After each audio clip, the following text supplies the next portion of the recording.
Bienvenue à toutes et à tous, désolé pour ce retard, 19 minutes de retard, mais bon, comme tous les retards, c'est parce que on se préparait, on voulait être sûr d'être au top avec Pierre Arnaud Lemagnan. PA, comment ça va? Bonsoir à tous, bonsoir Axel. Eh ben écoute, ça va bien, hein, plutôt pas mal. Patron de Ravi Chirou, je te remercie de te d'être rendre là. dispo pour ce live sur la chaîne YouTube Biking Man. Il y a David également en producteur qui est derrière l'écran avec nous pour nous aider. Je vous précise, vu que c'est un live, que vous avez bien sûr, si vous êtes avec nous connecté en temps réel, la possibilité de pouvoir poser des questions directement sur YouTube et on se fera un plaisir de les aborder au fur et à mesure. On a une petite heure ensemble, PA. Bien sûr, l'objet de ce direct, c'est de partager sur le fait que Shirou Bikes devient partenaire technique de la série Biking Man 2025 et c'est pas le vélo derrière qui est malheureux, au contraire, l'alpin. Donc je suis très heureux de te présenter à la communauté Biking Man et je vais Enchanté, justement oui. commencer par cette première question pour notre audience et notre communauté. Est-ce que tu peux te présenter de manière succincte avec voilà ton CV, qui tu es, ce que tu as fait en vélo et pourquoi et comment tu es arrivé à fabriquer des vélos en titane avec la marque Chiro. Ok. Eh ben Pierre Arnaud, donc moi je suis ingénieur de formation en matériaux et design industriel, donc j'ai étudié en France. Et puis mon parcours m'a amené à voyager pas mal, déjà par mon service militaire que j'ai fait en Nouvelle-Calédonie. Et un peu par hasard, mon premier boulot s'est trouvé à Hong Kong pour une boîte française. Donc j'ai atterri dans un endroit que je connaissais absolument pas dans les années 95. Donc ça commence à faire pratiquement 30 ans. Et je me suis trouvé une affinité là parce qu'il y avait une énergie incroyable, ça bougeait énormément, beaucoup de choses à faire. Et puis chemin faisant, j'ai constitué ma société, fabriqué pas mal de choses avec des fournisseurs qu'on développait en tant que partenaire sur cet écosystème qu'il y a en Asie, sur des domaines divers et variés, hein, que ça soit de l'automobile, des pièces en carbone pour la Formule Renault, des pièces, des charnières pour des fourgons Iveco en Italie, enfin un petit peu de tout, hein, vraiment, mais toujours en gardant un petit œil sur le sport, parce qu'en parallèle de ce métier, moi je suis né dans le sport un petit peu puisque je fais de la voile depuis que j'ai 8 ans. J'ai fait ça de manière assez intense, à dire à un assez bon niveau national, et j'ai toujours un petit peu cet esprit de d'associer à la fois mon sport et les supports qui vont avec. Donc, pour donner un exemple sur la voile, j'ai fabriqué ma première planche à voile quand j'avais 13 ans, dans mon garage, avec de l'époxy, du carbone, etc. Donc, ça commence à dater un petit peu. Et j'ai conservé un petit peu cette optique toute ma vie parce que voilà, je pratiquais le sport et je me disais tiens comment je peux faire pour améliorer mon support. Et donc, j'ai fabriqué des kitesurf ensuite, tout un tas de choses. Et puis, je me suis commencé à monter des vélos parce qu'on commençait à faire du raid aventure avec des copains. Et je me suis dit, tiens, là, il y a peut-être un truc à faire. Donc, ça a démarré un petit peu avec le scandium. On faisait faire des cadres en scandium. Et puis, ensuite, j'ai décidé de lancer Chirou en lançant le premier cadre carbone. Donc, ça, c'était en 2009. Et tout ça pour continuer à faire du raid aventure. Donc il y avait déjà cet ADN ultra, on va dire, mais là c'était en équipe et en multisport, et où la composante principale c'était d'essayer d'avoir un vélo le plus confortable possible sur lequel qui allait nous fatiguer le moins possible pour qu'on puisse continuer à avancer à la vitesse du plus lent, parce que c'est ça en raid aventure, on avance à la vitesse du plus lent. Donc il y a tout un tas de tactiques, etc. On se tracte et compagnie. Donc c'est super. C'est une vraie aventure. À chaque fois, c'est une vraie aventure. On sait absolument pas comment ça va se dérouler. C'est vraiment hyper sympa. Et moi, c'est ce qui me fait vibrer. Et puis sur les années, on va dire 2016-2017, j'ai commencé à basculer vers le bikepacking. parce que le raid aventure c'est quand même assez compliqué à organiser. C'est assez lourd en déplacement au niveau de tout le matériel et toutes ces choses-là. Et le bikepacking commençant à devenir populaire, je me suis dit tiens, c'est ça qu'il me faut quoi, parce que mon affinité elle était plus forte avec le kayak et le vélo et pas trop la course à pied et l'escalade. Mais donc voilà, le vélo c'était parfait pour moi. Et donc je me suis dit bah là, on va essayer de développer des produits vraiment dédiés bikepacking. Et c'est là où j'ai revu un petit peu ma copie par rapport au carbone en me disant tiens, il y a quand même, on a rencontré beaucoup de, j'ai vu les limites du carbone dans cette discipline parce qu'on malmène les cadres, les vélos assez violemment. Donc on pouvait en une course flinguer un vélo complètement s'il y avait de la boue, avec la friction qu'il y avait sur les talons, on arrivait à faire des trous dans les bases carbone. Alors ça se répare, hein, mais voilà, on endommageait très fortement le matériel. Et le titane, c'est quelque chose un peu historique dans la famille. Mon père travaille beaucoup le titane au niveau des prothèses médicales, etc. Et je me suis dit, tiens, ça, c'est peut-être effectivement. Et j'étais jamais monté sur un vélo de titane avant d'y penser. J'étais obnubilé par légèreté, raideur, etc. Et puis en essayant d'y ajouter de la souplesse, bien sûr, quand on peut le faire, et là où c'est nécessaire. Et en fait, ça a été un peu une révélation pour moi.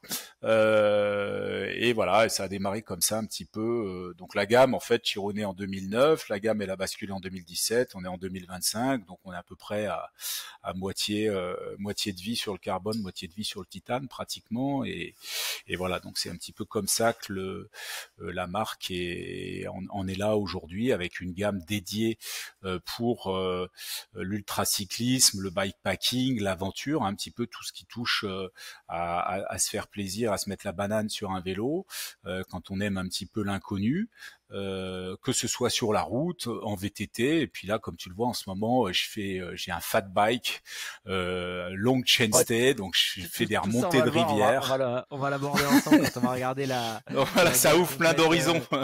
la gamme Ça ouvre complète plein d'horizons. Chiro. Donc en synthèse, quand même un gros lien passionnel avec le sport et c'est marrant avec la glisse, parce qu'avec le vélo, quelque part, Oui, tu oui, glisses c'est un de peu la glisse. aussi. C'en Et est.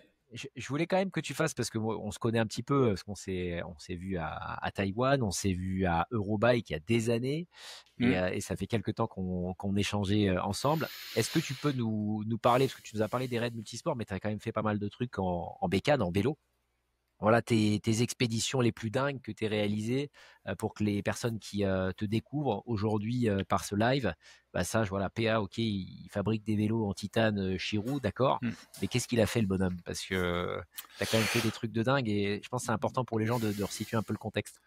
Alors, les trucs les plus dingues, je vais dire, en vélo, c'est pas forcément les courses que tout le monde connaît, qui sont des grosses courses du calendrier aujourd'hui. Mais je dirais sur les raids d'aventure, les championnats du monde de raids d'aventure en Tasmanie, on est passé dans des trucs de fou, des trucs où je pense qu'il n'y avait pas eu beaucoup d'humains à part les équipes qui étaient devant nous qui étaient passées, mais c'était, voilà, on passe en mode sécurité. J'ai fait aussi des trucs, des raids d'aventure sur la plus haute montagne des Philippines, un volcan là qui est dans le sud où on finit à 3002, on passe au niveau des trucs de soufre qui sortent là de chaque côté, t'es obligé de te bloquer le visage si tu veux pouvoir passer parce que ça te pique de partout. Bon, c'est ces genres de choses moi que je retiens toujours des espèces de situations un petit peu bizarres. À Taïwan, je pense que là où j'ai fait les trucs les plus dingues presque, des ascensions de nuit sur des pics à 3006 pour pouvoir redescendre le lendemain matin, mais où on a le vélo collé dans le dos, et il y a des marches de 2,50 m à monter, etc. C'est presque du semi-alpinisme pour certains passages. Ouais, parce que C'est pour pas les gens qui très. nous écoutent et qui ne connaissent pas l'île de Taïwan, elle est surnommée l'île aux 303 000, si je dis pas de bêtises. Il y a plus de 300 sommets, il y a plus de Il y 3000 en sur a l'île. 150. Il y en a 150 des 3000, mais il y a effectivement, c'est une montagne très escarpée, dangereuse en même temps, parce que énormément de déboulements, parce que il y a des typhons, c'est très instable, il y a des Ça vit. tremblements de terre, c'est très instable, ça vibre, ça On bouge. s'en souvient l'année dernière pour le Biking Man de Taïwan 2024, avec le Ben typhon voilà. catégorie 4 qui est arrivé une semaine avant l'épreuve. Ouais. Exact, exact. Donc c'est des endroits où effectivement, puis où personne ne va en vélo, parce que tout ça c'est pas des pistes à vélo, ce sont des pistes de hiking. Donc effectivement, ça se prête pas du tout à ça. On s'est fait enfermer dans des lits de rivière à la nuit tombante. On n'avait pas prévu de se faire enfermer à cet endroit-là. Tout ça à 15 kilomètres d'une ville, alors que on est dans une situation assez périlleuse. On se dit ça serait quand même dommage d'en rester là si proche d'une ville. Mais voilà, et après, bah oui, j'ai fait pas mal de courses en Australie, au Kyrgyzstan, des choses en Europe aussi, comme des traversées de la Suisse, des choses comme ça. Voilà, pas mal Donc, quelque part, de petits l'ultra trucs dans ce distance, genre. pour toi, c'est un peu c'est la retraite presque. T'avais des trucs super engagés en raid aventure, et maintenant l'ultra distance bikepacking, c'est des choses plus douces, plus Ben, faciles. alors, pas forcément, parce qu'au niveau, on va dire, challenge sur le corps, il est vraiment, le corps et l'esprit est extrêmement challengé. C'est très très dur toujours à ce niveau-là, et on se pousse par rapport à un cadre qui est quand même donné, parce que quelque part faut finir, hein, c'est ça, c'est un combat avec soi-même pour finir déjà premièrement, mais on veut pas finir, si on est compétiteur dans l'âme, on veut pas finir forcément dernier, ça dépend pourquoi on y va. Et aujourd'hui, je me rends compte de ce qui me fait vibrer, ce qui me donne beaucoup plus de plaisir pratiquement, c'est surtout ce côté aventure. C'est en fait ce qu'on avait, c'était je dirais le critère premier qu'on retrouvait dans le raid aventure, où on savait vraiment pas ce qui allait se passer. Il y avait un cadre, certes, mais tu vois, par exemple, ces explorations en rivière ici à Taïwan, où on part, il n'y a pas forcément un chrono au-dessus de la tête. Le chrono, il est dicté par les contraintes jour, nuit, des marées si tu es en train de longer des falaises ou des choses comme ça en bord de mer, et qu'il faut pas se faire coincer par une marée. Bon, ben, ça pour moi en exploration, alors des fois je le fais tout seul, et tout seul ça rajoute encore un cran parce que tu es dans des zones où bah t'as pas forcément dit où tu partais, t'as pas forcément pris ta balise signal, je sais plus, ton MRCC là, et puis il y a pas de réseau téléphone, donc voilà, ça ajoute toujours un petit peu de piquant, et ouais, j'aime ça, donc je trouve ça sympa. Et ça peut se faire à la journée ou sur 2 ou 3 jours. Il n'y a pas besoin de partir 15 jours au Kamchatka ou des choses comme ça. On peut le faire à tous les niveaux. Et je dirais en dehors du chrono, mais en rajoutant une petite composante inventure inconnue avec un peu de risque qu'on essaie toujours de maîtriser, parce que l'idée c'est bien sûr de ne pas se faire piéger. Moi, c'est ça qui m'intéresse de plus en plus. Voilà. Donc un créateur forgé par l'aventure qui a fait quand même pas mal qui a bien bourlingué à la fois sur le raid, et je fais un lien avec quelques participants du Viking Man parce que c'est une grosse communauté de raiders qui Et viennent oui, depuis plusieurs années, parce qu'ils retrouvent ce que tu décris, ce degré d'engagement, ces éléments d'exploration, mais avec quand même un cadre, puisque les recos sont faits avant, les parcours sont connus un peu à l'avance, il y a une hmm. trace, il y a c'est pas le bac à sable, mais en tout cas c'est moins engagé et moins engageant que les raids qui pouvaient se dérouler notamment en Chine à l'époque des championnats du monde, avec des trucs de dingue. Donc en tout cas, le Bikeman, pour les personnes qui pourraient le découvrir à travers ce live, on est dans un périmètre qui est quand même bien plus, Oui, je c'est dirais, plus domestiqué, ouais. c'est plus domestiqué que des raids d'aventure, parce que le but c'est bien sûr de faire découvrir des territoires avec un filet de sécurité. Est-ce que tu peux juste nous donner en quelques mots la symbolique en fait de la marque Chirou, parce que tu as un logo qui est assez fort, qui est assez puissant, et qui est très beau d'ailleurs sur les cadres titane que tu fabriques. Tu peux nous en dire un peu plus en quelques mots là Alors, sur le la symbolique de la chirou, marque? c'est ouais, tout à fait, c'est une antilope endémique du Tibet. Et en fait, je l'ai découvert à travers un film qui a été réalisé par un réalisateur pékinois qui s'appelle Chili The Mountain Patrol. Vous le trouverez, ou on vous mettra le lien plus tard dessus, qui est un film qui raconte en fait l'histoire d'une brigade autoproclamée tibétaine qui protège le Chirou, qui est en fait décimé par des troupes de braconniers chinois.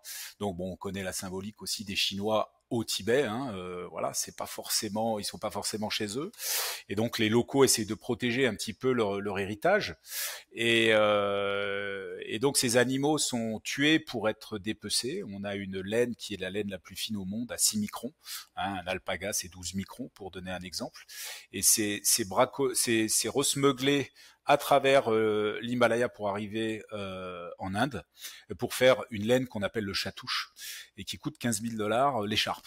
Donc j'ai trouvé ce film, enfin ce film faut le regarder, c'est bien cru comme il faut. On mettra le lien dans la description pour les gens qui nous Ouais, écoutent. On en j'ai parlera en off bourlingué après, dans ces PA. Mais je mettrai le ouais, lien tout dans à la fait, description ouais. de la vidéo, ouais. Ouais, complètement. Dans ces régions, puisque j'ai pas mal roulé en Chine, sur les contreforts plateaux tibétains, côté Sichuan et Yunnan et compagnie. Et effectivement, c'est brut comme ça. C'est-à-dire que tu peux y rester assez facilement. C'est vraiment extrêmement hostile comme terrain. Et cet animal, bah, il est là. Il y avait 1 million de têtes au début du siècle. On est descendu à 50 000. Et grâce à ce film, le gouvernement chinois a été obligé, quelque part, on lui aura tordu le bras. Il pouvait pas perdre la face. Et ils ont remis en fait des brigades de protection du Tchirou un peu plus officielles, avec plus de moyens. Et qui font qu'aujourd'hui le cheptel commence à regrossir. Donc ça, c'est une très bonne nouvelle. Nous, on a essayé de participer en racontant cette histoire à chaque fois pour que personne, enfin que chacun, s'ils se font proposer quelque chose en chatouche, même si le prix est exorbitant, n'en achète pas. Et donc voilà, cet animal donc vit sur le plateau tibétain, au-dessus de entre 4000 et 5000 mètres, et avec pas grand-chose, et il court très vite, et il boit pas beaucoup, et il est dans un milieu très hostile et tout, et le parallèle avec l'ultracycliste, il est quand même assez vite fait. Donc voilà, moi j'ai encore un rêve, hein, peut-être que je l'accomplirai, c'est un jour de faire du vélo à côté de ces animaux. C'est extrêmement compliqué. Faut aller dans des contrées très reculées. J'ai essayé de les approcher à une époque, mais bon, voilà, ça l'a pas fait. C'est dans des plaines qui sont aussi, il y a des endroits secs, mais il y a beaucoup de parties marécageuses puisqu'on est sur les sources du Yangtze, dans un plateau, dans la plus grosse réserve naturelle chinoise, alors qui doit faire la surface de la France, hein, un truc comme ça. Hein, c'est un truc à une échelle pas possible. Et donc moi, tout l'ouest chinois, hein, qui est collé donc à l'Himalaya, qui arrive sur le Kyrgyzstan, désert de Gobi, tout ça, moi c'est une région qui me fascine parce que c'est une région de grands espaces, c'est encore plein de zones très inhospitalières et inexplorées, et c'est assez incroyable de pouvoir de temps en temps toucher, voyager un petit peu dans ces contrées et les caresser, quoi. Voilà un petit peu l'histoire de la bête. C'est une très très belle histoire, ça donne envie d'aller pédaler là-bas. Là, t'es en train de. Ah mais ouais, ça, quand tu veux. Quand tu veux. Je connais très peu toute la partie tibétaine et himalayenne, pour pas dire pas du tout, parce que j'y suis jamais allé.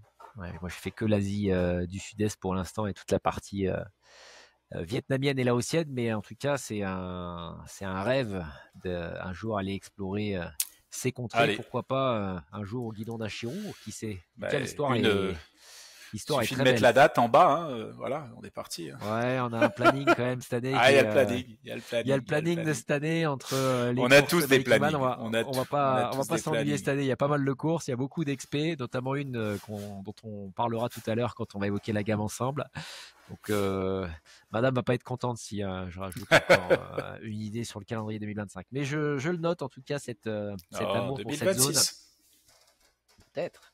Mais alors justement, ça m'amène sur le partenariat avec Biking Man, le fait que tu rejoignes les partenaires techniques, pour qu'on explique un petit peu la démarche auprès de nos fans, auprès des personnes qui regardent ce live. Toi, PA, qu'est-ce qui t'a motivé à quelque part rejoindre l'aventure du Biking Man ? Écoute, moi, je dirais que ça s'est fait un peu naturellement. Je me suis pas vraiment posé la question, et je pense que c'est à travers la rencontre qu'on a eue à Taïwan, à la fois avec toute l'organisation, les Race Angels, les participants. Donc j'avais des participants que je connaissais déjà, qui avaient des Chirous et qui avaient fait le déplacement. Donc ça, c'était vraiment super cool de les clin voir d'œil là. à Bruno s'il regarde d'ailleurs le live. Ouais. Bruno Puis il y avait Manu aussi qui était là, exactement. C'est vrai. Et en fait, voilà, j'ai trouvé qu'il y avait effectivement un bon esprit. Je pense qu'il y a effectivement, on retrouve beaucoup de valeurs qui sont d'essayer d'aller au bout, de se dépasser, d'essayer toujours d'aller plus vite. Alors nous, notre tagline, c'est longer, stronger, faster. Donc tu vois, on est en plein dedans. Mais que malgré tout, il y avait une super ambiance d'entraide. Hein. Je vois que c'est vraiment une communauté qui est assez soudée. Et voilà, ça fait plaisir à voir parce que sur les courses, c'est pas tout le temps comme ça. Sur les courses, il y a plutôt des groupes qui se créent. Il y a un groupe ceci, cela qui reste dans son coin. Il y a les autres qui sont un peu comme ci, comme ça. Là, on a plus l'impression que c'est une grande famille. Et donc ça, je trouve ça quand même assez sympa. Et puis nous, la problématique en fait, de faire des bêtes de course pour des athlètes de haut niveau qui vont rouler 20 à 22 heures par jour pendant une semaine, voire 15 jours, je dirais qu'on peut transposer ça assez facilement sur des week-end warriors ou des gens qui n'ont pas forcément le temps de s'entraîner comme les pros et qui vont rouler moins et qui vont faire des trucs sur 3 jours qui sont quand même super chauds en termes de contraintes physiques, etc. Et que on voit les gars quand ils rentrent cassés par le vélo, etc. Je dis voilà, moi je suis passé par là, je sais qu'il y a des solutions. Parlons-en, essayez et puis remettons des sourires sur les têtes fatiguées, quoi. C'est un petit peu ça. Donc voilà, je pense qu'il y a un bon match là-dessus. Moi là-dessus, je le partage bien sûr pour les personnes qui nous écoutent. On s'est rencontrés à Eurobike il y a déjà des années. Tu venais de terminer la Silk, hein, de mémoire. On avait parlé de cette aventure au Kazakhstan. Et puis sur Taïwan, je pense que ça fait sens maintenant qu'on organise des courses depuis bientôt plus de 9 ans. On va arriver sur la 50e édition du Biking Man, là sur la Corse. On voit beaucoup de typologies de machines se faire concurrence, à la fois de l'acier, du carbone, du titane. Et c'est vrai que pour des personnes qui participent à beaucoup d'événements, parce qu'on a une fidélité de pas mal de participants qui reviennent chaque année, et à un moment donné, c'est vrai qu'entre la performance pure et absolue d'un cadre carbone très rigide, on constate aussi que ça laisse des traces en fonction du degré d'engagement des courses et en fonction de la difficulté physique. Quelque part, le matériau te fait aller plus vite, mais tu compenses avec le corps. Et c'est vrai qu'on est en train de voir également des gens qui commencent à se dire, bon, plutôt que de me ruiner pour gagner 1 heure ou 2 heures sur mon chrono, je vais essayer de durer pour essayer peut-être d'en faire une de plus cette année ou 2 l'année prochaine. Donc il y a cette notion voilà, vraiment, je rentre directement dans le dur quelque part de la technique de la bécane. C'est ça qui m'a intéressé quand on a beaucoup discuté ensemble sur voilà, les atomes crochus qu'il y a entre Bikingman et Shirou, et clairement le fait d'amener le titane, parce que je l'ai découvert aussi avec toi. On parlera tout à l'heure de la machine qui s'y derrière moi parce que j'ai quand même pas mal roulé avec. C'est une belle surprise aussi parce que moi je suis dans cette situation également. Je suis arrivé sur mes 40 ans là et j'ai fait quelques trucs un peu engagés dans pas mal d'endroits. Et c'est sûr que le matériau, le type de cadre va permettre de pouvoir durer, aller un petit peu plus loin. Et cette particularité-là, je pense que toi, c'est assez banal ce que je dis parce que tu le sais depuis bien longtemps, notamment quand tu t'as raconté l'histoire de la migration du carbone au titane, mais il y a beaucoup de gens finalement qui ne sont pas forcément au courant des attributs de durabilité à la fois du cadre en lui-même, mais également de l'homme, de l'humain ou de la femme, pour pouvoir renouveler ces expériences qui sont passionnantes, mais qui coûtent physiquement. Justement, on va faire une petite pause là pour avoir un peu d'inspiration. Je vais faire un appel à un ami là et voir si on peut surprendre la bête. C'est un peu la question. Oui, c'est un peu la question bête. On va voir si on peut te surprendre. Parce que tu es à distance. On le rappelle, là, tu es actuellement basé à Taïwan, île que j'aime beaucoup. Donc, tu as déjà un décalage horaire qui est pas mal, mais on va essayer de te surprendre pour justement faire intervenir 2 personnes qui nous sont chères et qui peuvent donner leur avis finalement sur ce partenariat. Mais voilà, il y a Giorgio qui nous rejoint. Salut Giorgio. Voilà. Oh Giorgio, du Pays Basque. Tu me vois? On te voit bien mon Giorgio. Il y a Bruno également qui nous rejoint. Ça fonctionne. Les gars, PA n'est pas au courant. On est en live, c'est la magie du direct. Vous avez fait partie, comme vous le savez, des personnes avec qui j'ai discuté avant qu'on se mette d'accord avec PA sur le partenariat Biking Man sur 2025, et vous avez fait partie de ces gens qui m'ont donné des très bons retours. Voilà. En quelques mots, parce que vous avez fait beaucoup de Biking Man, Giorgio, toi tu en as fait combien au total? Écoute, je dois en avoir une dizaine, je pense. Je les compte plus maintenant. Dis Ça marche? Biking Man, alors si tu devais, euh, si tu devais partager pourquoi quelque part un vélo titane et un Chirou, bah, ça peut être un game changer, qu'est-ce que tu dirais aux gens qui nous écoutent actuellement sur le live sur YouTube? É- Écoute, moi quand j'ai commencé, j'y pensais pas du tout parce que je connaissais pas. J'ai commencé à les découvrir sur les ultras. J'en ai vu quelques-uns, ils me plaisaient, mais il y avait quelque chose ça me parlait pas. Et quand je suis arrivé à Taïwan, j'ai rencontré Pierre Arnaud à l'aéroport, en fait, avant même de voir les vélos. Et Ah, c'est derrière, dingue, ça. Après le ouais, redescendre. complètement, le hasard. Et derrière, je suis tombé sur ces vélos avec Bruno et d'autres. Et ça a été un véritable coup de foudre, en fait. Pourtant, j'ai vu d'autres vélos titane, mais ceux-là, ils dégageaient une âme. Et, dans leur coupe, de leur profil, dans leur ADN, tout ça, ça dégageait un vélo d'aventure, de voyage, de bikepacking. En fait, j'ai eu un coup de foudre total. Tant et si bien que après la course, ben, j'ai appelé Pierre Arnaud et on a sympathisé. Il est très très très sympa d'ailleurs, très communicant, très facile d'accès. Et là-dessus, ben, on a discuté. Et puis voilà, je suis parti sur un alpin et ensuite voilà, j'ai déjà acheté un deuxième pour mon épouse et ça va pas s'arrêter là à mon avis. Voilà, c'était un vrai coup de foudre. Voilà. Et en fait, c'est C'est des intéressant vélos. parce que toi, Giorgio, c'est vrai que les gens qui te découvrent là à travers ce live, toi, tu as plutôt le profil à la fois cyclosport, à chercher le rendement pur, la machine vraiment de guerre ultra légère. Tu es comme moi, tu es un petit gabarit, c'est-à-dire qu'il faut Ouais, vraiment que le poids soit essentiel. Et on a un peu cette course au poids tous les deux quand on en discute.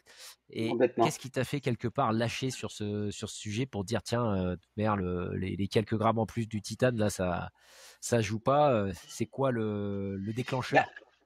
je pense que sur l'ultra, la philosophie, elle est tout autre. Il m'a fallu du temps pour comprendre. Il m'a fallu au moins 7-8 courses.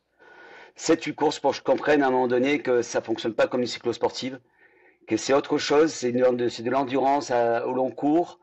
Et suivant ce qu'on cherche réellement, nous, dans la performance, tu vois, moi, je ne cherche pas les top 10. Je cherche plutôt une performance euh, performante, mais pas comment te dire, dans le plaisir et pour aller loin et un côté aventure. Je cherche plutôt un côté aventure. Et ce vélo-là, il résume un peu tout en fait. Quand j'ai discuté avec Pierre Arnaud, il me disait que ce vélo, pour lui, c'était le défendeur du vélo. Ouais, moi, comme par hasard, je roule depuis 30 ans en défendeur, tu vois. Et ça résume tout pour moi. Quand il m'a dit ça, je dis de toute façon, voilà, c'est ce vélo quoi. Et pour moi, ce vélo, il donne envie de voyager, il donne envie de pédaler. Tu vois, la dernière fois, je lui ai envoyé un message, je lui ai dit, écoute, ton vélo, il est incroyable. Dès que je monte dessus, je me sens heureux, en fait. Et pourtant, j'ai plusieurs vélos, hein, j'ai 4 vélos. Hein. Et je sais pas, il y a quelque chose qui fait qu'on prend vraiment beaucoup de plaisir à rouler sur le titane. C'est surprenant, c'est bluffant même. On reçoit aucun choc, c'est agréable, c'est joueur. Le rendement, alors c'est pas un rendement comme un carbone, il faut un peu lancer la machine, mais une fois que la machine est lancée, il y a une espèce d'énergie qui fait que tu as envie de rouler, tu deviens une machine à rouler avec. Tu prends vraiment beaucoup de plaisir. Et puis tu vois, là j'ai fait le Rwanda, où il y avait beaucoup de montées, tout ça, où c'était très technique, des montées, des descentes, Oui, avec beaucoup de gravel aussi en pourcentage. un beau et énormément de gravel, et ça a été un pur kiff du début à la fin. Voilà. Ils sont tous arrivés massacrés à 90%. Moi j'étais avec Richard Jean-Jean qui avait aussi un Chirou lui aussi. On est arrivé nickel chrome quoi. Mais quand je dis nickel chrome, on n'avait plus aucune douleur. Et puis ça, tu vas pouvoir l'inaugurer sur le Biking Man 2025, puisque t'as pas encore roulé sur le Biking Man avec ton Chirou. Tu vas pouvoir Non, l'inaugurer avec le dans un. Alpes-Maritimes justement, dans un gravel. Alors Ouais. là, ça va être sur la partie route, mais est-ce que tu vas te faire un gravel aussi cette année? Oui, tu vas être Oui, sur oui, le je fais le gravel Alpes-Maritimes sur la partie gravel, ouais. Le 555. un bon massif calcaire. Tu vas t'éclater. Exactement, Bon, merci exactement. mon Giorgio pour ce Ouais. témoignage. Je voulais surprendre. Je voulais Merci surprendre Giorgio l'animal pour tibétain. ton retour d'expérience en tout cas. Je Je tiens à sais, préciser pour les gens qui nous écoutent que Pierre Arnaud n'est pas au courant que j'avais convié Giorgio à se joindre à la conversation. En tous les C'était pour cas, je essayer de peux dire un truc, déstabiliser un c'est que peu ouais, voilà. l'animal tibétain. Pour ceux qui hésitent, Pierre Arnaud est vraiment un très bon conseiller. Je crois quand on discute avec lui, il étudie vraiment notre profil. Il arrive à deviner le profil qu'on est, qu'est-ce qu'on cherche, qu'est-ce qu'on a envie. Et par rapport à ce qu'on est, il va nous donner le vélo qui nous correspond. Et moi, il m'a vraiment passé le vélo qui me correspond. Et je vois vraiment, des fois, je voulais aller sur notre vélo, tout ça. et il m'a vraiment orienté, il m'a mis sur le bon vélo et c'est un très bon voilà, c'est un très bon conseil. On peut le joindre facilement. Il vous raconte des histoires, il est passionnant en plus, c'est un passionné. Il a un parcours extraordinaire d'ingénieur, de raid d'aventure. Moi, j'adorais le raid d'aventure.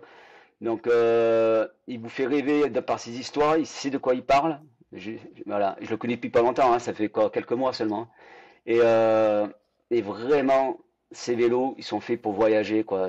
Une fois qu'on est dessus, on est déjà parti, quoi. C'est C'est vraiment bien, tu nous fais extraordinaire. du teasing. Tu n'as même pas cité le modèle que tu utilises et ne le cite pas, puisqu'on va en parler tout à l'heure quand on va regarder la Ok. gamme. Un modèle Ah, il y a Alors, on d'Indian. a Bruno qui un arrive, ça deuxième y est, il passionné est qui arrive, connecté. Monsieur Payerne, serial finisher du Biking Man, qui a Oh, une le connexion Réunionnais. extraordinaire. Ouais. Le Tu Marc vas bien, Lévy du Bruno? Biking Man. Bruno qui collecte les badges du Biking Man. Alors, Bruno, pour surprendre PA, est-ce que tu peux nous partager pourquoi tu m'as encouragé à justement discuter avec Pierre Arnaud et à dire bah, Chirou, tu devrais vraiment bosser avec eux parce que le Titane, ça vaut le coup, mon garçon. Je me souviens de la conversation qu'on a eue. Je te laisse la parole. Ah, on t'entend pas, mon Bruno. Il n'y a pas le micro qui est activé. T'es tellement loin qu'on t'entend plus.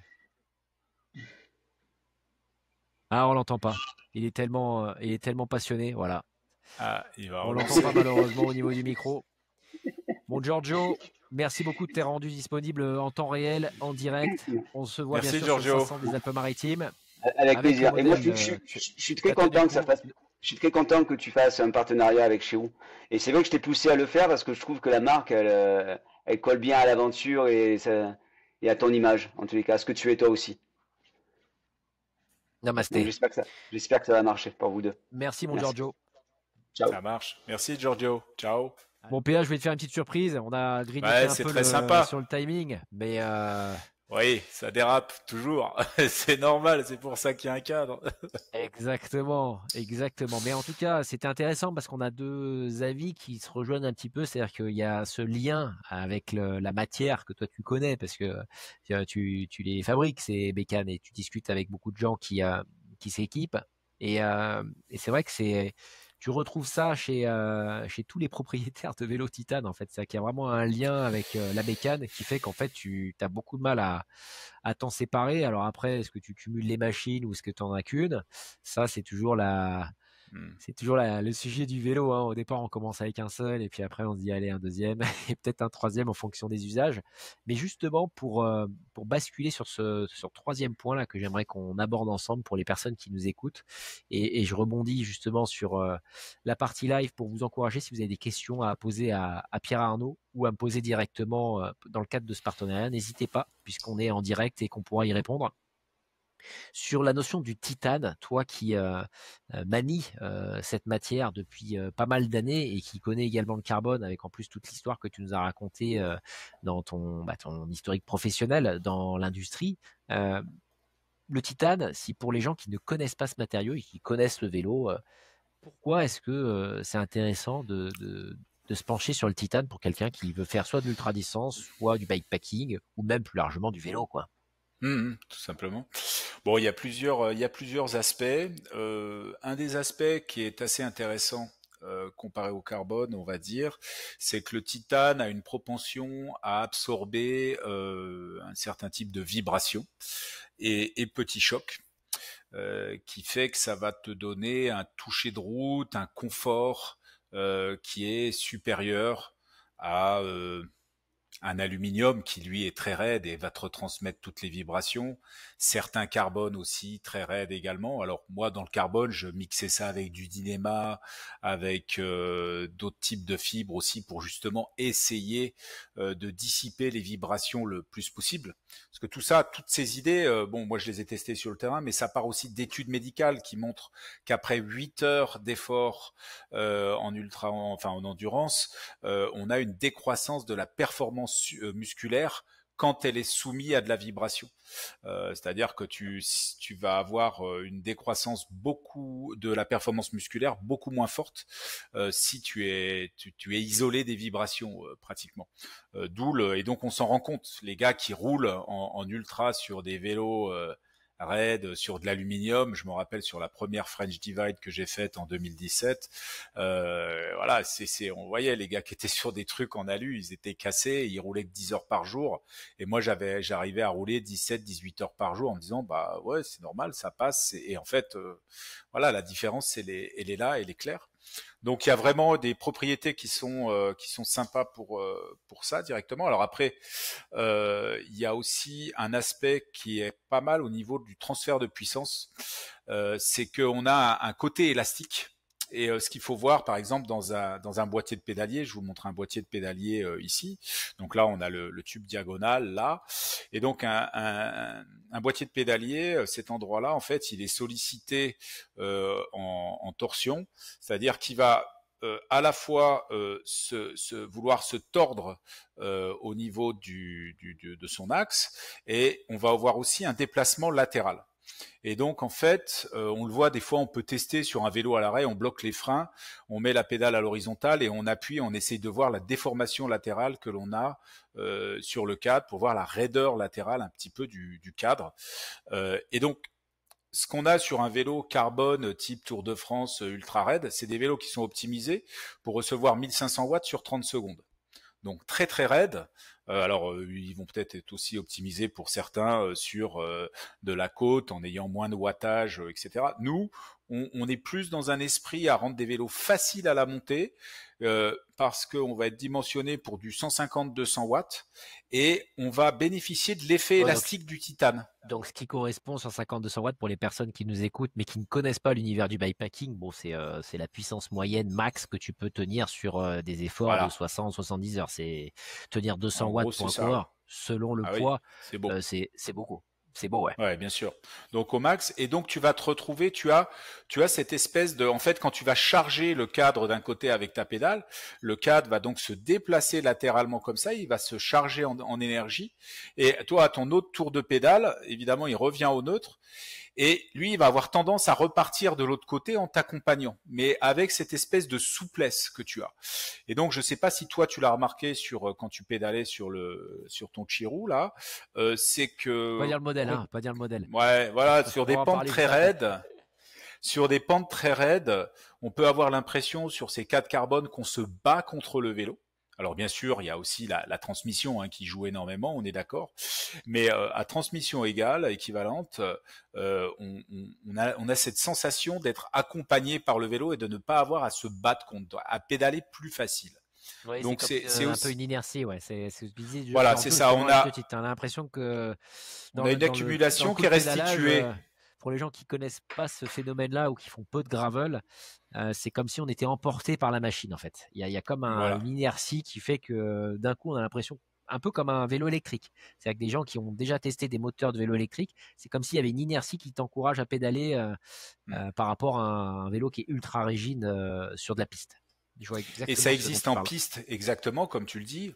En Kirin au Japon, où ils courent encore sur des vélos acier monotype entre guillemets, le gars qui va leur faire les cadres sur mesure, il regarde, il lui demande son style, il regarde quel type de puissance, il regarde comment il accélère, quelles sont ses tactiques pour lui faire un cadre qui est dimensionné au mieux au niveau du boîtier de pédalier, de la raideur du boîtier de pédalier pour correspondre à son style de pédalage. Donc il y a vraiment, c'est vraiment dans cet endroit-là qu'on a de la sensation sur la restitution de l'effort entre la machine et le bonhomme.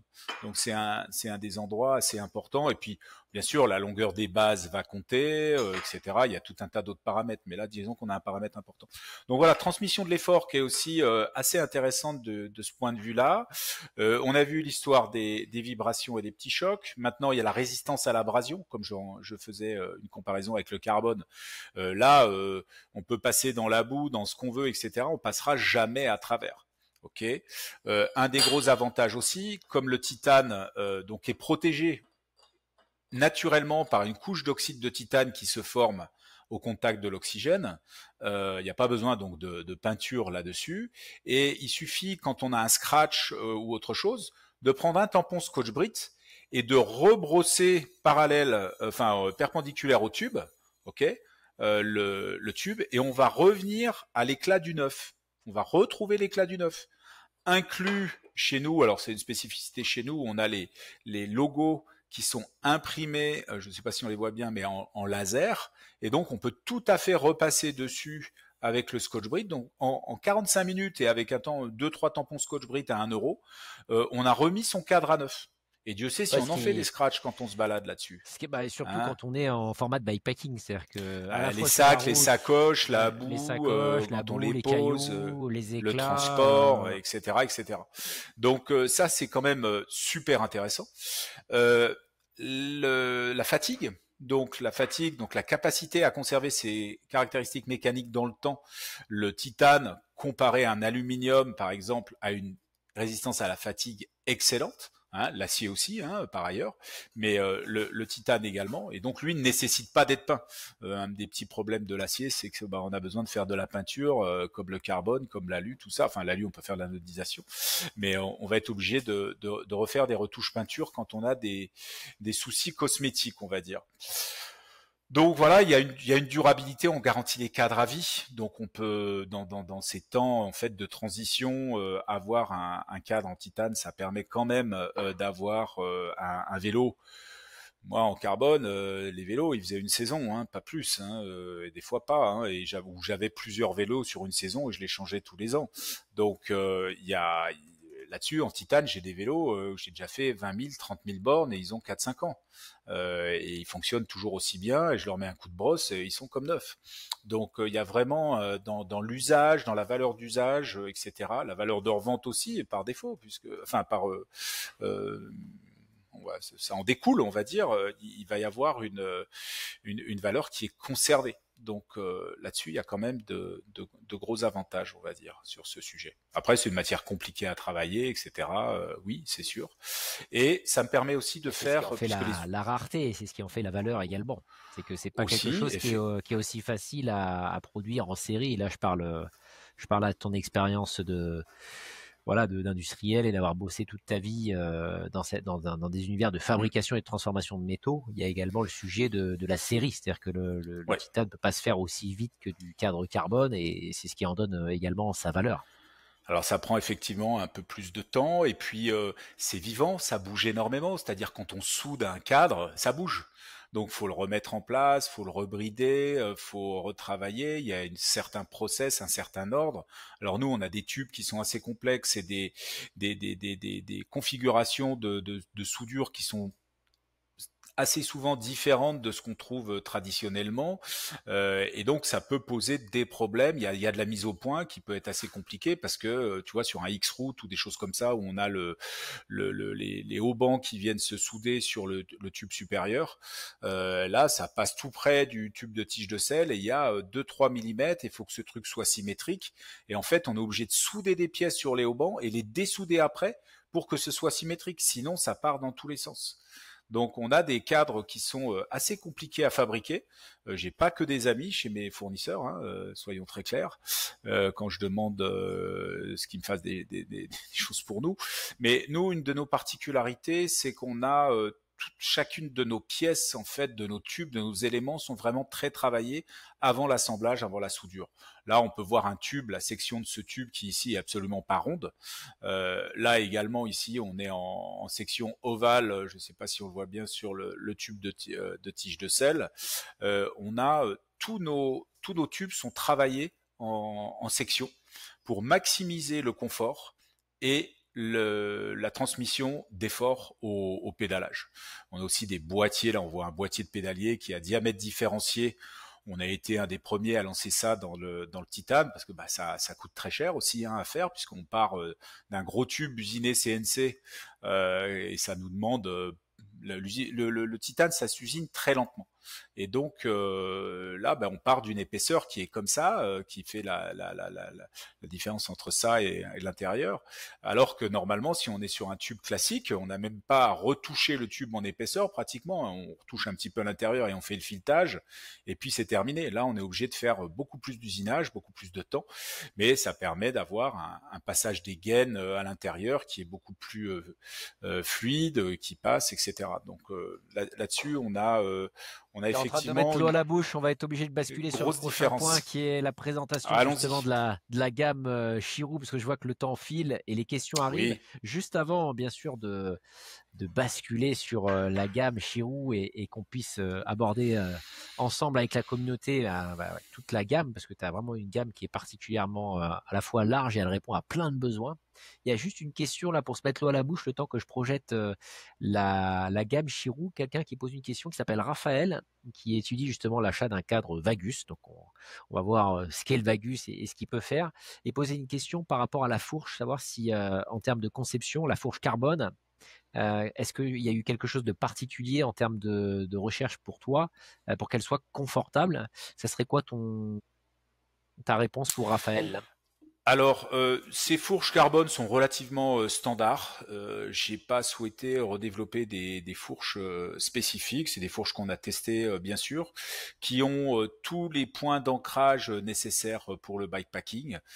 Pour ce qui est du confort, je dirais là-dessus, au niveau de la filtration, de la vibration dans les jambages, etc. Là, on est sur du 100% carbone et sur le T également. Et donc, si on voulait avoir un peu plus de de filtration de vibration, dedans, on ajouterait du Kevlar, du basalte, du Dynéma, des choses comme ça. J'ai fait des fourches comme ça par le passé en test. Ça fonctionne, il y a une petite différence, mais qui est pas dingue. Et donc j'ai laissé tomber ces lay-up un peu exotiques. Et en plus, ça coûtait très très cher à fabriquer et c'était très compliqué de l'expliquer aux clients. Donc je dirais que principalement, quand on est sur de la fourche carbone, il faut aller chercher du volume dans le pneu. C'est ça qui va être le premier amortisseur. Et si on veut vraiment plus d'absorption vibratoire, faut passer là-dessus.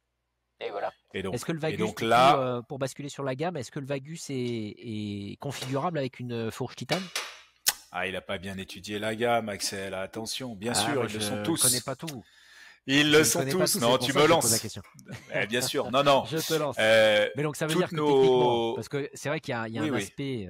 Pour en avoir vu beaucoup des vélos titane sur le Biking Man, il y a un aspect à la fois confort, mais il y a également, et contrôle-moi si je dis une bêtise, il y a un aspect aussi de un peu clivant en termes d'esthétisme. C'est-à-dire qu'il y en a qui veulent un vélo full titane, et j'en ai un qui est juste derrière moi qu'on va présenter, mais il y en a qui veulent également mixer le titane avec la fourche carbone parce que ça donne un style aussi particulier. D'ailleurs, moi, c'est celui que j'ai testé, le Vagus, sur la reconnaissance du 555 Corsica de mémoire avec une fourche carbone. Voilà. Tout à fait. Je vais faire un parallèle. Alors, c'est pas trivial, mais c'est un peu comme les roues aéro dans l'ultra. Moi, des fois, je vois passer des gens qui ont des roues aéro, qui n'ont pas forcément les jambes pour les emmener, mais il y a un style avec des roues aéro. Alors, on aime ou on n'aime pas, mais ça donne un côté un peu café racer. Voilà. Il y en a qui aiment pas, mais il y a des gens qui aiment avoir du gros profil, non pas parce que ça va plus vite, mais parce que l'esthétisme global de la machine a une allure un petit peu différente. Surtout, ça sera moins confort. Parce que des profilos sont moins confortables en jante.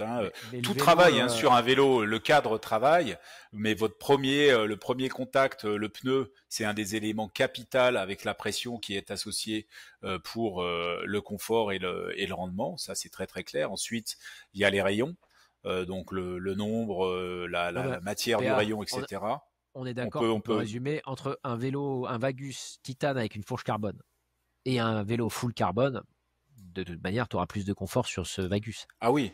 Et après, si le tu veux la cadre solution la plus confortable et vraiment la plus versatile pour pouvoir t'engager sur des terrains où tu vas rechercher le moins de vibrations possible pour pouvoir passer plus vite, à ce moment-là, tu passes sur du full titane. Oui, tu passes avec la fourche titane ou même sur certains vélos, tu peux mettre la petite fourche suspendue ou sur les VTT, une fourche suspendue, bien sûr, qui est là, évidemment. Allez, je projette justement ton configurateur qui est très bien fait, et je dis pas ça pour te flatter, parce qu'il n'y a pas beaucoup de marques en fait qui prennent le temps d'aller sur l'usage de leurs pratiquants pour après faire cette présentation en fonction de la pratique. Et je trouve ta présentation sur ton site, là, le Bike Finder, comme tu l'as appelé, qui est vraiment bien faite. Est-ce que, parce qu'on dévore le temps à une vitesse extraordinaire. Ouais, je peux te le décrire rapidement. Est-ce qu'on peut, justement, pour les personnes qui ne connaissent pas Chirou, on connaît PA maintenant, mais qu'on puisse parcourir les différents modèles de la gamme Chirou et puis qu'on le connecte surtout à l'univers des courses Biking Man, qui, je le rappelle, il y a des épreuves 100% route, bon, sur des routes un peu défoncées, notamment la Corse qui va se dérouler dans quelques semaines. Et à l'opposé de ça, en intermédiaire, on va avoir des 500, donc des half, qui sont sur un format avec 20-30% de pistes et 80-70% d'asphalte dégradé. Et après, on a le Biking Man X avec le Maroc, où là, on a un peu plus de pourcentage de gravel, plus de technicité. Et le Brésil, parce que le Bikeman du Maroc et le Brésil sont frères dans le sens où c'est des technicités un peu particulières et où il faut rechercher des machines qui sont très confortables. Voilà. Est-ce que tu peux nous dresser un peu le canevas? Comment est-ce que tu as pensé ta gamme en fonction des différents modèles, là, jusqu'au Divider, pour les gens qui nous écoutent, s'il te plaît? Voilà. Alors, en fait, la gamme, elle est vraiment liée et elle découle. Elle part de la gauche pour un vélo de route, le Kunlun. Et partant de ça, on va augmenter la capacité du pneumatique et également adapter la géométrie pour aller vers des terrains plus dégradés. Alors, terrain plus dégradé sur à la fois le substrat, mais aussi le profil. Donc, plus on va aller vers la droite, plus on va aller vers des terrains montagneux, des terrains rocailleux, des terrains qui demandent de l'engagement, de la technicité au pilotage, etc. Donc en démarrant, le Kunlun, c'est un vélo qu'on a conçu pour la TCR. Au démarrage, elle est un peu plus gravel maintenant, ce genre de course, mais des courses très Donc longue la distance transcontinentale, en route. pour les personnes qui nous écoutent mais qui ne Transcontinentale. connaisseraient pas l'épreuve, c'est une épreuve longue distance de 4000 km qui traverse l'Europe. Voilà, c'est ça. Ensuite, derrière, on a le X-Route qui lui est un vélo all-road, qui est un vélo qui est très demandé en ce moment. La demande sur le all-road, les gens veulent un vélo pour pouvoir faire de la route et du gravier léger. Et on peut, à la limite aussi, ça rejoint un petit peu ce nouveau segment qu'on appelle le gravel race, où on est sur des vélos à des géométries extrêmement proches de vélos de route, mais sur lesquels on peut mettre des grosses montes de pneus. Donc sur chacun des vélos, on indique la monte de pneus, bien sûr.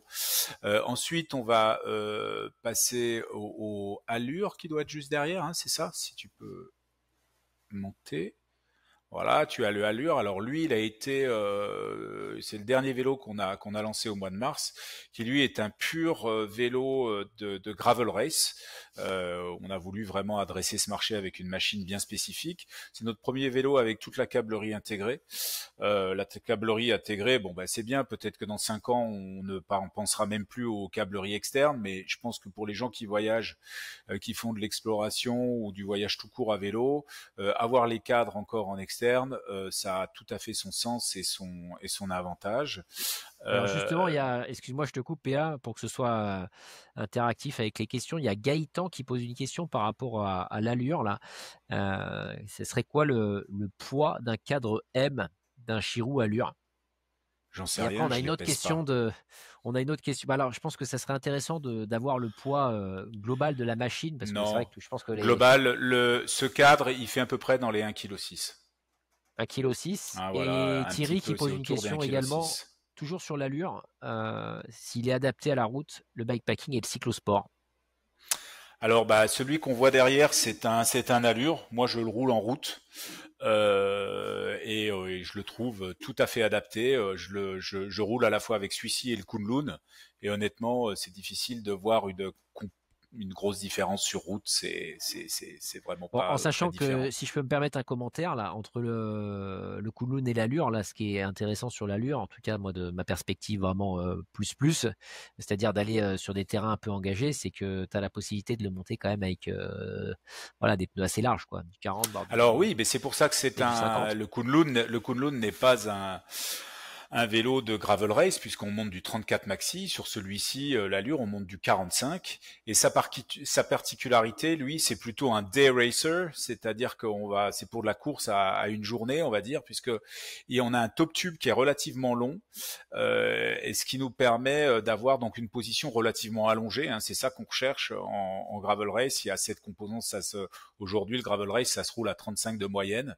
Les aérobars sont interdites, donc il Gonflé faut vraiment à être. 1 bar 20 ou 1 bar 30, là, avec les dernières configs que Ouais. j'ai regardées aux États-Unis, là, c'est un truc de dingue, Oui, hein. oui, ça Avec des potences de et 140. C'est ça, et puis ils montent des pneus entre 45 et 50 en fonction des parcours, surtout Des pour pneus pas VTT crever, même. hein. Il commence, Ah ben, enfin, c'est du pneu VTT en fait. Le pneu VTT est plus rapide puisque les flancs, en règle générale, sur la construction des pneus VTT sont plus fins. Et donc on a des pneus. Le rendement d'un pneu, il vient surtout du travail et de la souplesse du flanc du pneu. Et donc ils savent que là, ça joue.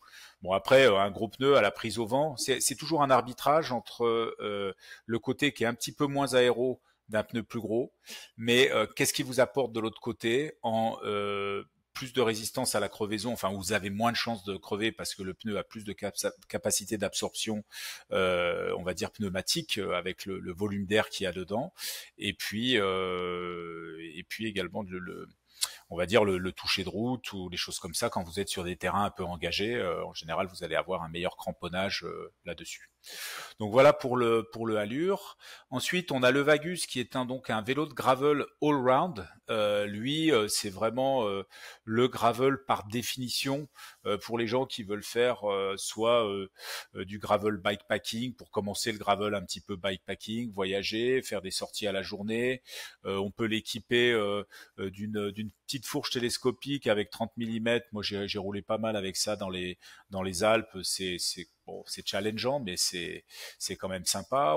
Ce modèle-là, ainsi que le X-Route, on peut bien sûr les mettre en 650B jusqu'à du 2.2 hein, sur le Vagus. Donc ça fait des vélos qui sont un peu transformés, hein, qui ont Pour les énormément personnes que de ça confort intéresse, on également. a la vidéo sur la chaîne Biking Man YouTube où je présente justement le Vagus que j'avais testé à l'occasion du 500 Corsica, qui est une Ouais, configuration très exact. proche de celle que tu as sur le configurateur. Là, j'étais en Ouais. 45 avec, je l'avais testé d'ailleurs avec les roues d'été suisses, la les GRC 1100 Gravel. Donc Voilà, tout à si les fait. personnes veulent Donc voir voilà, un peu l'allure du Vagus, là, il est en vidéo dans le teaser de présentation de l'épreuve du 555 Corsica. donc c'est un vélo très polyvalent. Si on se dit, on veut un vélo un peu pour tout faire, pour aller faire du gravel quand même un peu engagé, pour commencer à voyager, pour aussi quand même faire des sorties sur route où on se dit tiens, on va monter du 35 en slick ou des choses comme ça. Par contre, on va pas monter des 28 là-dessus parce que la géométrie va être trop modifiée. Mais en roulant avec des bons gros boudins bien lisses, sans aller chercher du chrono, c'est un vélo qui est super agréable de ce point de vue-là. Donc Alors voilà, ça justement, c'est ça me permet de faire une petite incise là, et parce qu'on voit l'Alpin qui va se profiler juste Mhm. derrière.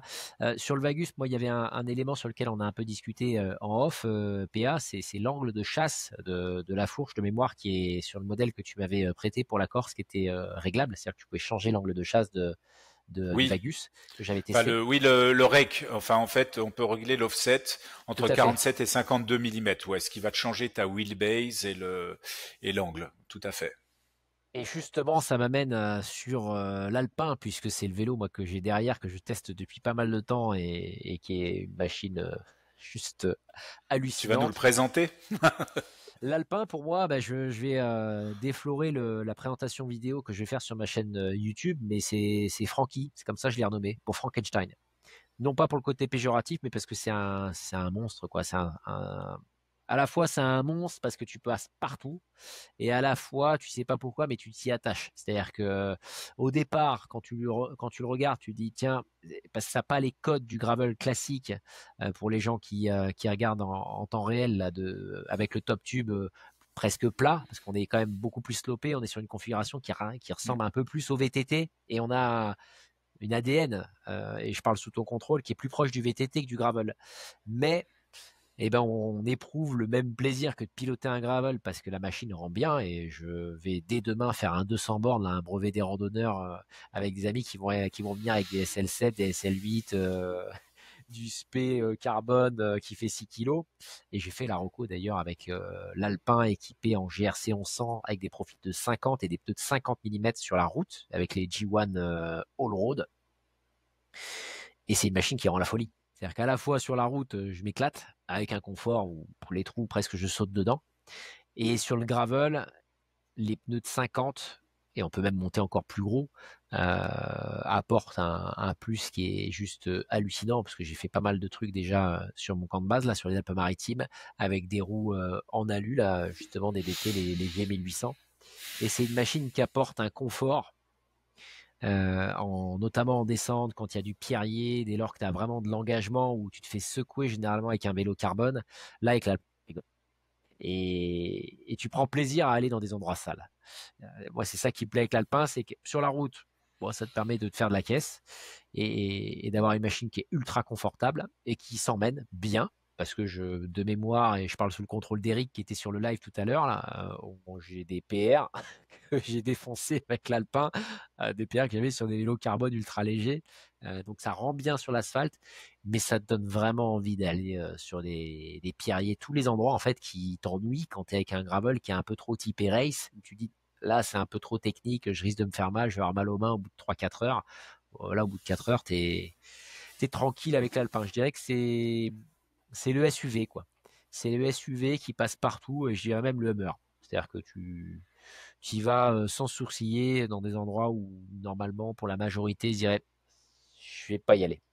Et tu vois, pour moi, et là, c'est un avis perso, entre le Vagus et l'Alpin, clairement, si je devais choisir une seule machine to rule them all, quoi, pour avoir vraiment la machine qui fait tout, je prendrais un Alpin. Parce qu'actuellement, c'est ce que j'ai. J'ai 2 paires de roues. J'ai une paire de roues, une DG 1800 à 350 ou 400 balles en alu, qui sont indestructibles, que j'emmène sur le gravel. Et après, j'ai une paire de roues plus race, que je respecte en carbone et que j'utilise voilà, dès lors que je vais faire des compétitions ou des courses. Et avec ça, je peux jouer entre le gravel ou la route, et je me préoccupe plus de changer de vélo en fait. Non, c'est bien, effectivement c'est bien décrit. Et en fait, à la base, c'était un vélo que j'avais conçu parce que moi, je suis VTTiste avant de rouler sur route, et je voulais avoir cette liberté quand je fais du gravel classique ou quand je suis sur une route, quand je vois un chemin, je veux pouvoir m'engager dedans et m'amuser dedans. Donc, et quel que soit le chemin, et surtout du single, on va dire. Et donc ensuite on a fait avec Yannick Lutz le record du Tour du Mont Blanc il y a 3-4 ans, où on alternait, moi je lui préparais les vélos et je le suivais, et je lui filais le vélo de route sur les sections route et le VTT parce qu'on avait un VTT à cette époque-là carbone, sur les sections de montagne. Et Yannick, si chiant. Tu nous écoutes, t'es le bienvenu sur le Biking Man, un de ces quatre, avec les performances. Ouais, il viendra, falloir lui trouver son planning. Voilà. Et là, on s'est dit, mais ouais, non, il faut tout faire avec. Ce qui est bien, c'est aussi de tout faire avec un seul vélo. Et ce vélo, il est un petit peu né de là aussi, c'est-à-dire aller pouvoir s'éclater en montagne sans pour autant être collé quand on est sur la route ou quand on grimpe. Et par contre, avoir un vélo qui soit très joueur. Il y a un vélo qui m'a un petit peu inspiré aussi, moi, que je trouvais super cool. C'était le Chamois Agar d'une boîte canadienne qui fait des vélos d'enduro, mais qui était trop poussé à l'extrême et qui en fait ne marchait que quand il y avait de la pente. Mais s'il y avait pas assez de pente, le vélo c'était catastrophique, c'était assez compliqué de le rouler. Et donc moi voilà, j'ai fait un proto, on a modifié quelques petites choses, etc.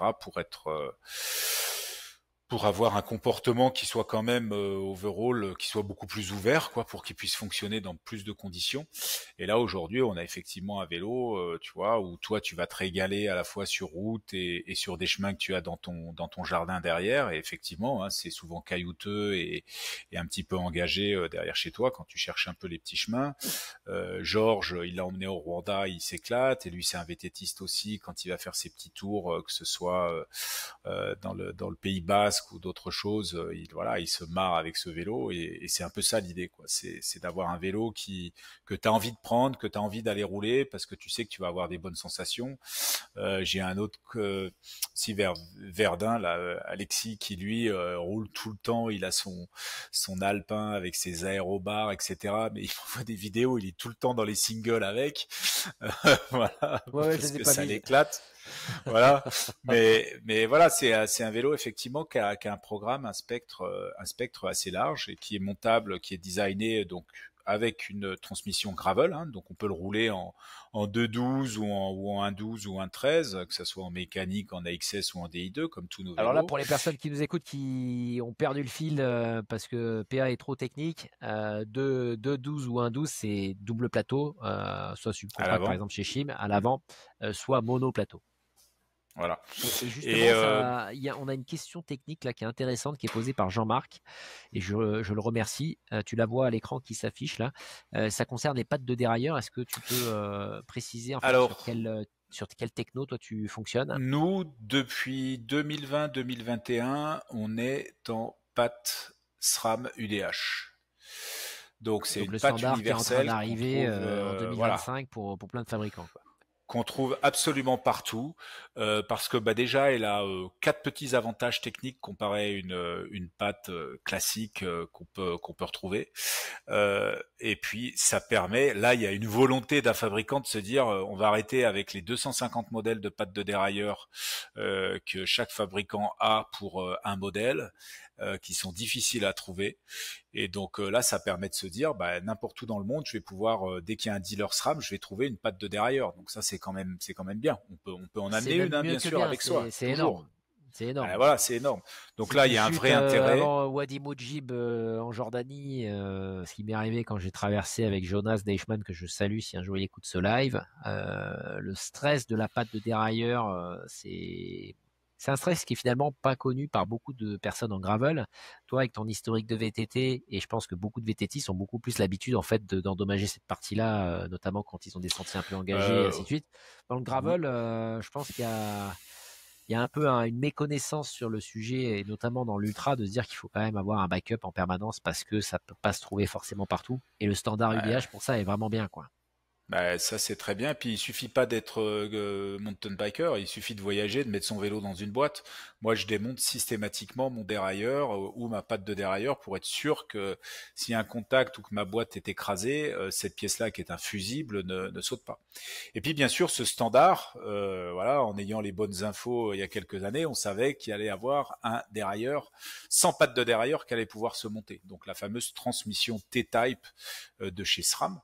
Et donc nous, tous nos vélos, à part le Kunlun, puisque aujourd'hui la patte de dérailleur UDH, on va dire qu'elle est quand même plus adaptée au all-road, au gravel et au VTT, pas encore vraiment à la route. Donc tous nos modèles, hormis le Savage qui est un vélo tout suspendu, sont compatibles avec cette patte de dérailleur SRAM UDH. Donc on a été les premiers sur les 4 Titanes à sortir ça dans les années 2020-2021, et aujourd'hui, bah, pratiquement tout le monde est en train de s'y mettre, et pas tous, il y en a encore qui l'ont pas, mais voilà, ça arrive, ça Tu as arrive été en doucement. avance. Alors je vais faire un Oui, petit clin d'œil au divider, si tu le permets, parce que le temps file.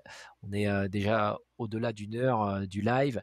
Le divider, bah, c'est la machine moi que je vais rouler cet été, au mois d'août, sur la semblerait. Great Divide Mountain Bike Route, sur D'où le le nom parcours du de la divider. Continental Divide.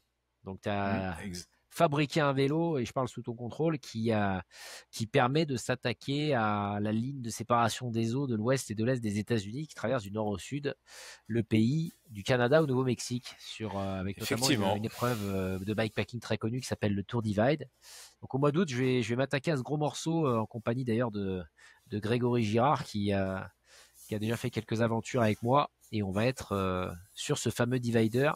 En quelques mots, c'est le format parfait pour la divide, mais tu peux faire beaucoup de choses avec sur ce VTT. Alors, en quelques mots, en 2 mots, il a fait deuxième en 2022 sur la Tour Divide avec Manu Catrice. Donc oui, c'est un vélo. Alors bon, après il y a le bonhomme aussi, bien évidemment, mais c'est un Ouais, nous, on vélo va qui a pas faire été deuxième avec Greg, hein. On y va, on a un objectif un peu plus modeste.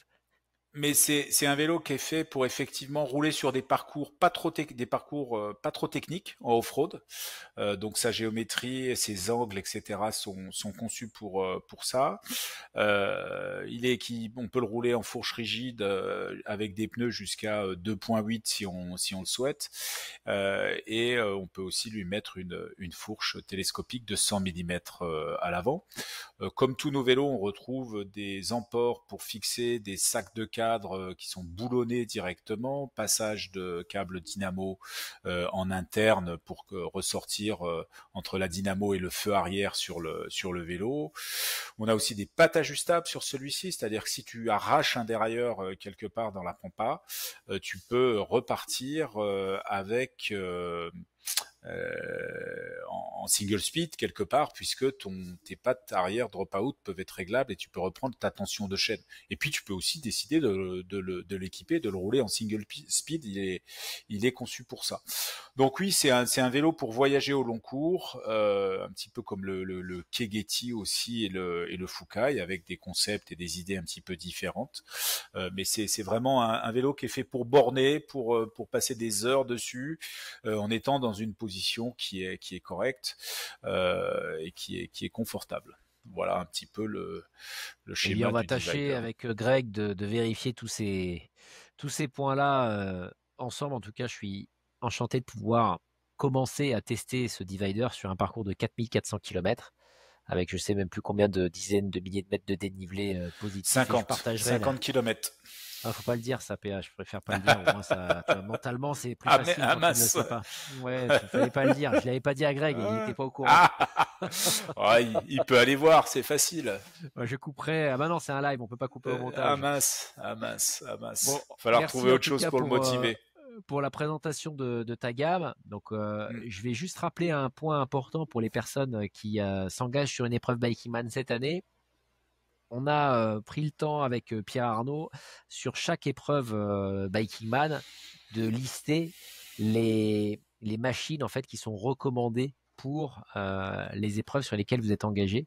Donc, je donne un exemple par exemple avec la Corse, puisque sur la partie vélo recommandé à présent, donc sur chaque épreuve Bikingman, comme vous le savez sur le site, vous avez le listing des épreuves qui est ici, en fonction des défis dans lesquels vous souhaitez vous engager ou si vous êtes déjà engagé. Et après, vous avez un onglet vélo recommandé. On a bossé avec PA pour justement vous afficher les vélos qui paraissent aux yeux à la fois du fabricant, Chirou, mais également par rapport au retour d'expérience que moi j'ai pu avoir, parce que je fais la reconnaissance de tous les parcours, comme vous le savez, de vous proposer quelque part une configuration en fonction de votre objectif, qu'il soit d'être très agressif en mode vraiment gravel race, même si on peut pas vraiment parler de gravel race sur le Bikingman, mais il y a quand même des gens qui cherchent le chrono absolu, ou alors celles et ceux qui cherchent le confort et qui cherchent à durer. C'est pas moins bien, c'est juste une stratégie différente. Ça, vous le retrouverez sur le site Bikingman, sur chacune des épreuves, pour pouvoir vous aider dans votre choix en fonction de ce que vous recherchez comme typologie de machine chez Chirou. À présent, je te propose, PF, qu'on a bien mordu, mais il n'y a pas eu de bordure, donc ça va. Je te propose justement de basculer sur, avant de se quitter sur ce live, sur un dispositif qu'on a mis en place ensemble également pour inciter et encourager les gens à la fois discuter avec toi, parce que je pense qu'ils l'ont compris dans le live, tu es un passionné, tu es très technique, et je parle sur le contrôle des quelques personnes qui se sont déjà équipées chez toi, qu'on a vu à Taïwan l'année dernière. Il y a un rapport en fait avec toi sur la question du matos, quelle typologie de machine, c'est quelque chose qu'on ressent chez toi quand on discute sur la gamme que tu as. Est-ce que tu peux justement expliquer le fonctionnement qu'on a ensemble sur la saison Bikingman 2025, en sachant que tu vas être avec nous sur la Corse pour présenter la gamme, tu seras présent toute la semaine, et puis tu vas même participer au 555 Corsica, donc tu vas mouiller le maillot et je te remercie pour à la fois pas te remettre en selle parce que t'es jamais sorti de la selle, mais pour pouvoir être aux côtés des participants. Est-ce que tu peux expliquer en 2 mots les incitations qu'on propose pour les personnes qui veulent s'équiper chez Chirou, en sachant qu'on mettra tous les liens dans la rubrique description de cette vidéo pour les personnes qui souhaitent échanger avec toi et peut-être équiper.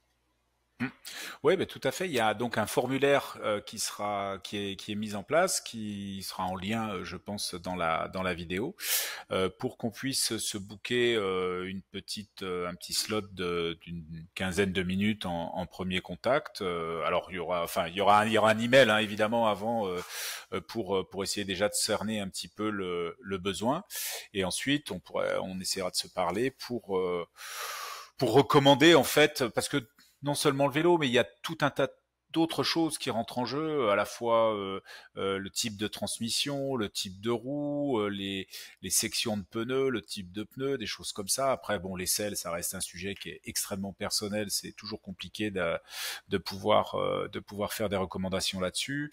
Les types de transmission, mécanique, électronique, le type de fourche, pourquoi, comment, dynamo, pas dynamo, pour quel type d'usage, voilà, les types de cintres aussi, les formes de cintres, on peut en discuter un petit peu, ça reste aussi très perso, mais je peux donner des recommandations sur les longueurs, les largeurs, les postures aussi à vouloir adopter. Est-ce qu'on a une aérobarre ou pas d'aérobarre? Bah ça influe un petit peu sur le dimensionnement du cockpit.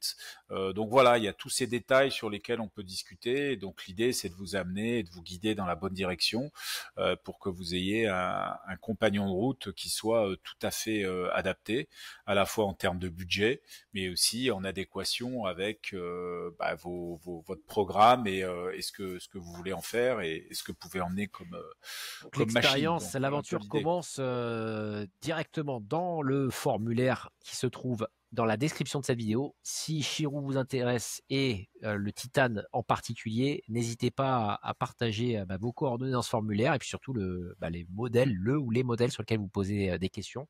Et après, vous aurez un échange direct avec PA qui pourra à la fois vous conseiller. Vous l'avez compris, le Titan, c'est toute une aventure dans le sens où ça se conçoit et ça se pense, un vélo Titan. Vous avez soit la possibilité d'avoir le réflexe d'acheter un vélo tout monté. Moi, j'aime à dire, pour avoir équipé cet Alpin derrière, qu'il y a un avantage, entre guillemets, par rapport à un vélo qu'on peut acheter sur un configurateur sur Internet, c'est que à la fois, soit on peut transférer des composants vers un kit cadre pour construire quelque part une machine qui va être une évolution, notamment sur le confort et sur la pratique de l'ultra-distance par rapport à un passif, un peu comme Bruno Payarn ou Giorgio dont qui parlait tout à l'heure, qui expliquait finalement les différentes évolutions qu'il a eues.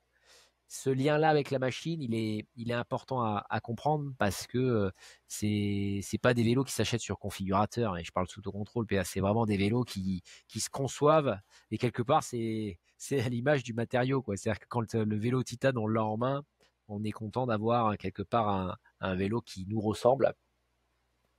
Et cette facilité quelque part d'arriver à construire son vélo, c'est toi. C'est-à-dire que c'est tes conseils, c'est ton expérience que tu as accumulée depuis plus d'une vingtaine d'années en VTT, en gravel, en bikepacking, sur des épreuves d'ultra-distance.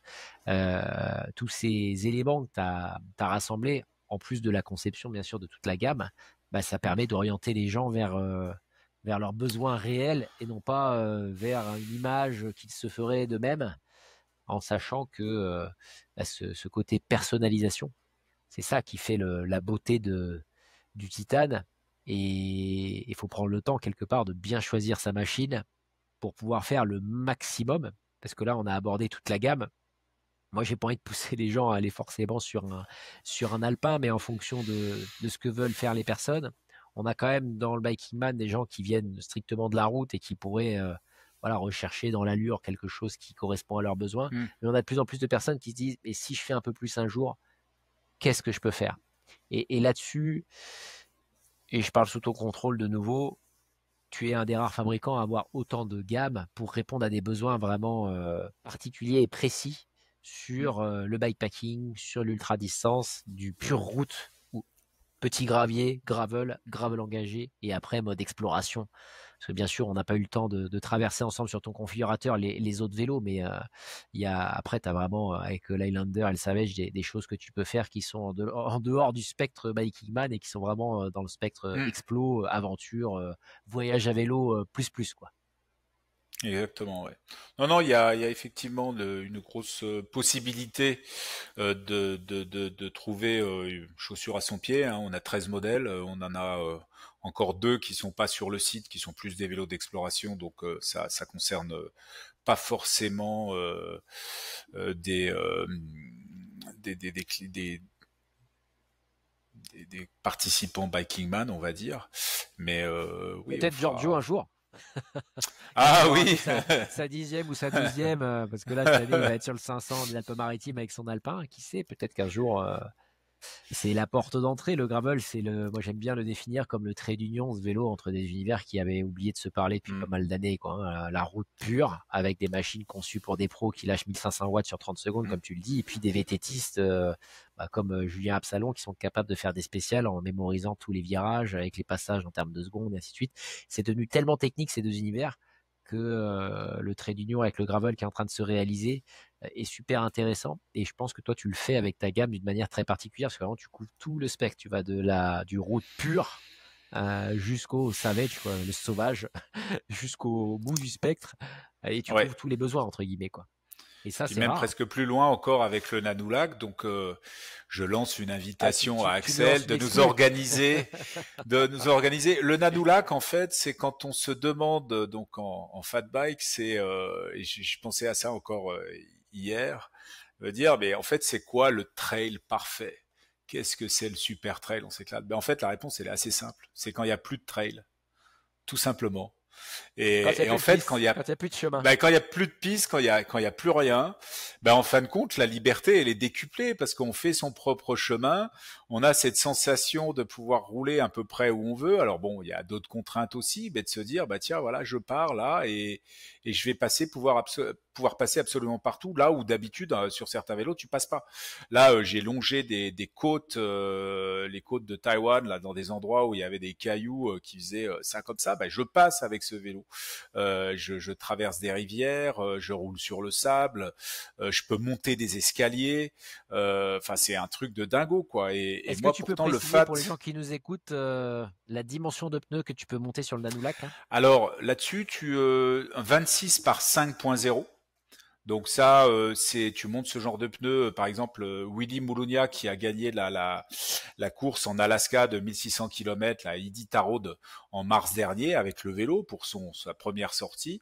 Lui, il était en 26 par 5.0 avec des pneus cloutés pour que ça tienne sur la glace. Mais celui-ci a la particularité d'être capable d'être monté également en 29 par 2.8 ou 3.0, ça va jusque 29 par 3.0, pour l'avoir en un usage slow bikepacking, on va dire, pour rester sur des pistes, on va dire, plus gentilles. Donc là, plutôt que d'être complètement hors chemin, de Donc rester c'est des quand même pneus de sur des chemins. 73 mm pour les gens qui nous écoutent, parce Voilà, c'est ça. que ouais, Au plus de 70 format de mm. roue de 29 et qui vous permet une grosse capacité d'emport et le pneu a aussi une énorme capacité d'absorption mais est quand même un petit peu plus roulant on va dire que le 26 par 5.0 et Bon, donc je lance un là défi à quiconque voilà veut faire le Biking Man du Maroc cette année avec le Nanulac. On lui fera un cadeau alors spécial s'il arrive à sortir le Biking Man Maroc avec le tu Nanulac. sais que ce fameux Willy, donc de l'agence PA Cycling, avec qui on a ce partenariat et qui emmène un peu tout le monde en Mongolie, en Alaska, en Patagonie, etc. Là, il est au Japon avec des clients. Il dit, ils sont en train de faire un film, donc il est avec deux collègues, deux ambassadeurs italiens, qui sont l'un sur un gravel en 45 et l'autre sur un 40 ou en 50 ou je sais pas quoi. Le Japon, c'est principalement de la route. Ils sont chargés. Alors lui, il dit, on a à peu près on a emmené à peu près la même chose, mais il dit, moi, je suis beaucoup mieux chargé. On roule sur route, ça va pas plus vite, je galère pas plus. Il dit, moi, ce vélo, mais je fais tout avec, quoi. Alors, c'est un mode, lui, c'est un voyageur et il passe sa vie à Ouais, voyager, à emmener des ça gens dans toutes rejoint les un peu contrées. cette configuration là de fat là, bon, même si c'est pas vraiment un fat, mais ça rejoint l'esprit de Cass Gilbert. Pour les personnes qui connaissent le photographe, qui fait des photos extraordinaires et qui a fait beaucoup d'expés, notamment en Amérique du Sud. Il est passionné d'Amérique latine et de la Cordillère des Andes, où il a fait la Great Divide péruvienne à plusieurs reprises avec des pneus Mm, pareils en 70 pour pouvoir passer partout et avoir un mm. confort absolu, sans compromis, quel que soit l'endroit où il allait, parce qu'il aime bien à la fois suivre des pistes et en même temps aller explorer des endroits où la piste s'arrête. Ouais. Alors en fait, ce standard 70 de large en 29, les fameux pneus de 2.8 ou 3.0, 29 par 3.0, c'est un standard très américain pour faire du bikepacking. Quelque chose, c'est pas du tout une pratique que l'on a en Europe. Et en fait, les Américains partent du principe que si on veut du confort sur des cadres en acier ou autres, et qu'on est très chargé, qu'on emmène 30 ou 40 kilos, on sait pertinemment qu'en off-road, un vélo très chargé comme ça, les suspensions, elles fonctionnent pas bien. Ouais, Voilà, plus le la notion vélo se d'entretien et pilote. ainsi de suite, quoi. Voilà, le vélo, la fourche à l'avant, etc. Le vélo se pilote vraiment pas bien.